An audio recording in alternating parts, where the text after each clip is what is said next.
Hello guys and welcome back to a brand new video on the channel here today. We have something slightly different for you.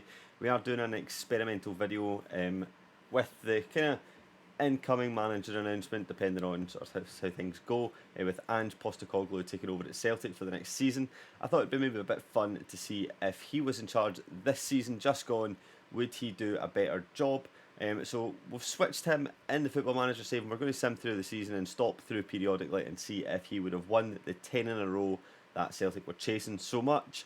But before we get into that, make sure you smash that like button, hit the subscribe, and let me know if you enjoy this type of content. If you do, we can maybe look at doing it more often, but let's get right into it.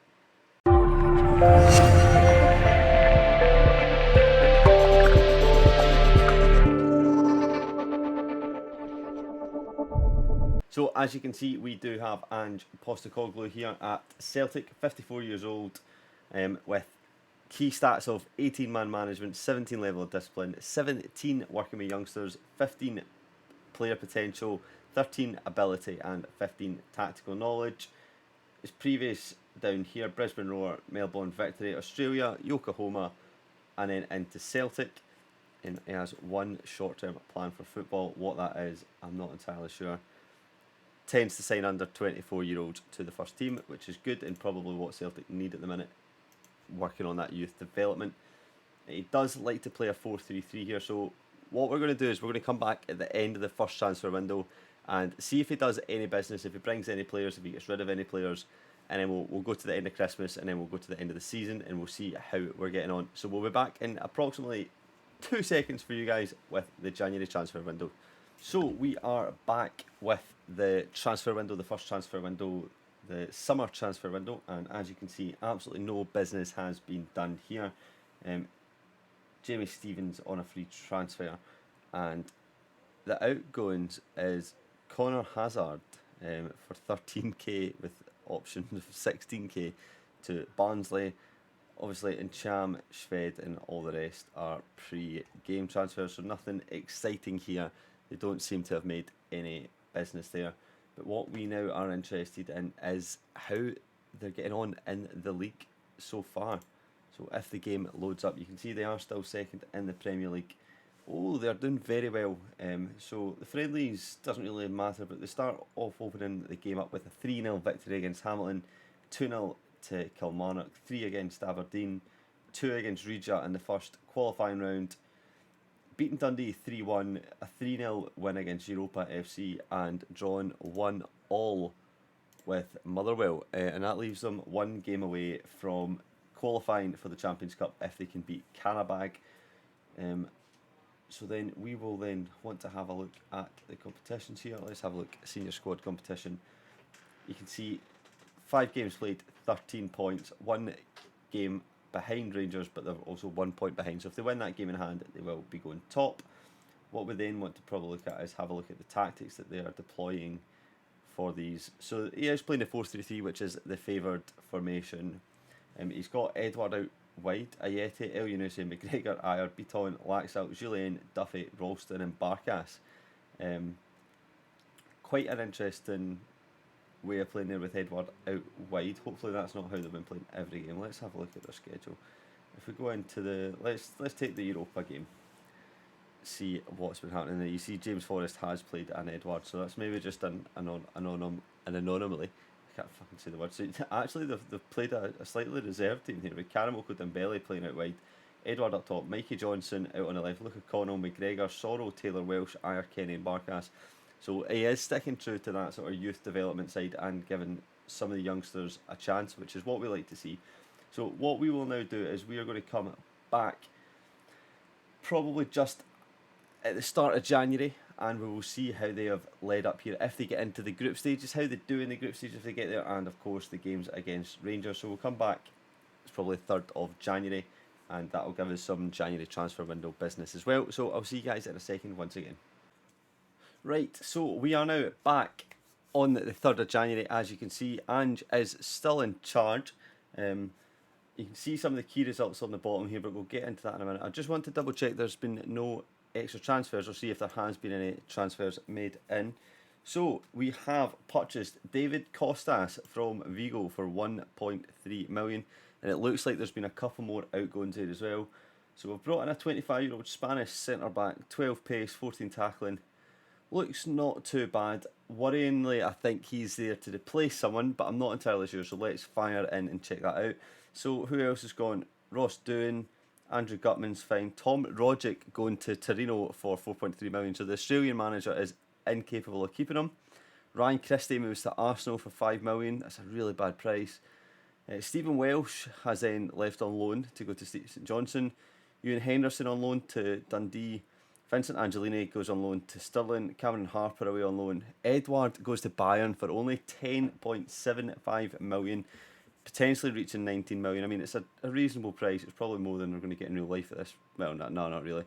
But that is a big signing to be leaving as they head into the second half of the season. So we're going to jump into the things here. So we left off at this 1-1 draw with Motherwell.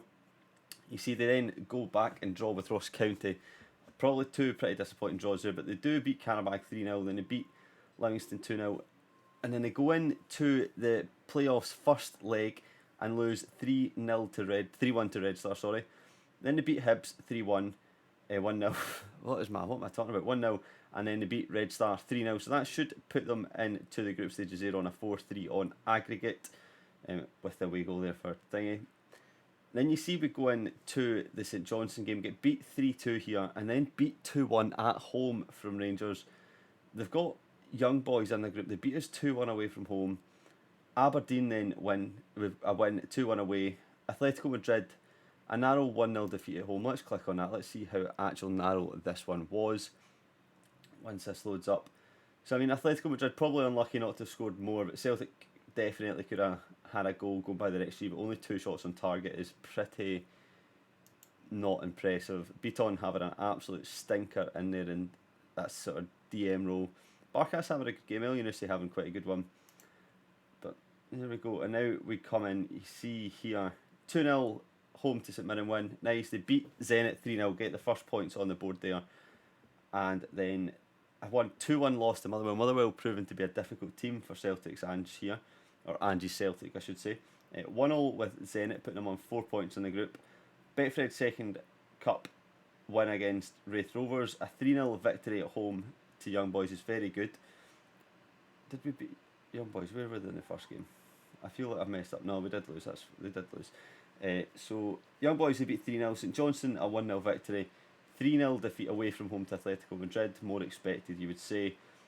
Let's have a look at that group, see how that finishes. I think that is it done. So Celtic do qualify from the group on 7 points. Zenit and Young Boys both finishing on 7 there as well. Very tough set of results for both of them. They're not able to get through, but Celtic thankfully qualifying into the knockouts here. But then you see, we come back down here, they finish off there with a 3-0 loss to Rangers. It's absolutely shocking. Away from home, you've got Diego Laxalt playing out there on the left, John Joe Kenny getting red carded here in the 83rd minute. Elyounoussi, Turnbull, Sorrow and Duffy, the only ones having reasonable performances. Everyone else is kind of underperforming. Whereas Rangers got Kamar Roof up top, scoring twice. Yeah, it's not looking good for them. If we now go into the Scottish Premiership and see where they are standing. Sitting second, Rangers on 55 points, of course they are. With 22 games to play. Celtic, 20 games played, so they've got 2 games in hand. But they are, 16 points behind Rangers here in the league. It is not looking good for Ange. It does not look like he would have won the league. So what we're now then going to do is we're just going to jump back to the schedule. We're just going to come back at the end of the season and see how they do. They do have Man City in the next leg of the Champions League, so you don't probably fancy them to come through there. But we will come back on the 4th of April with the results and the conclusion to the video, so I'll see you back then. So we are now back at the end of the season. There's not really been any more transfers. Matthias Jensen from Brentford for 3.9 million, Jack Wilkie from Dundee, and then outgoings I think you've only got Oko Flex to Ayr, Montgomery to Dundee, Manny Perez to Inverness and Joe Morrison to Stranraer.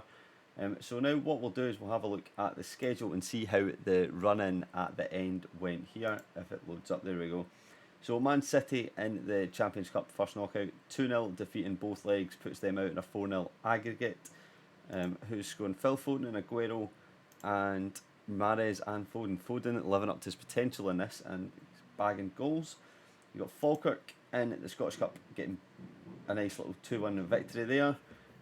St Mirren 3-2 away from home. Aberdeen winning 1-0 at Parkhead is not so inspiring. Dundee United 2-0, Hamilton 3-1 and beating Rangers 2-0 at home is good to finally take points off them, having previously lost both fixtures. Another 2-2 draw with Ross County and losing in the Scottish Cup semi-final to St Mirren 2-1 is very disappointing. But when the split does come, you see here St Mirren are in the Scottish Premiership Champions group, which is very surprising. It's a very good result for them. They managed to return the favour and win it 2-1 in that one, and then beat Hibs 3-1, and then a draw with Rangers in 1-1 here. Luke O'Connell getting injured. Let's just click on that one and see more details about that. On Saturday the 24th of April 2021, a 1-1 draw is to be had. Rangers are actually probably the better team by XG and by shots. David Turnbull scoring a penalty early on, and Alfredo Morelos getting a goal in the 39th minute. Lee Griffiths starting up front since Edward was sold. Still such a bizarre sight. I just don't understand that one so early. Aberdeen then 0-0 in the next game and beating St Johnstone 2-1. So now it's time to see how that leaves the league. Let's have a look.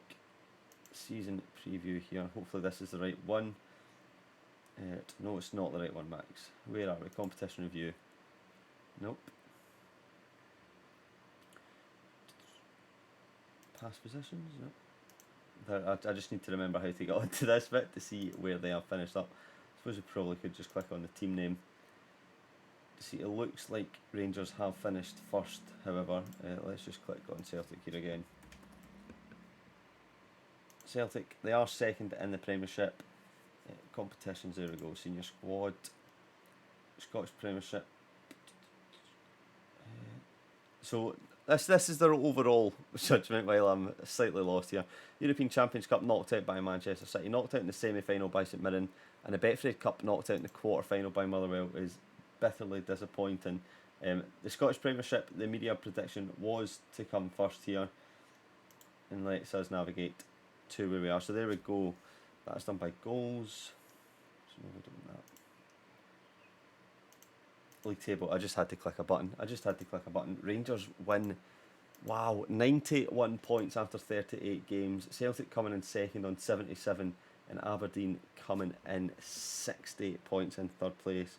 Let me pull up the real life table here and see how that is in comparison, to see if he would have done a better job than Neil Lennon. Kind of disappointing there on that part. So actually, he gets the exact same points as Neil Lennon here. Rangers don't do quite as well as Gerrard's done in real life. 91 points compared to 102. And obviously Hibs coming in 5th place, slightly further down.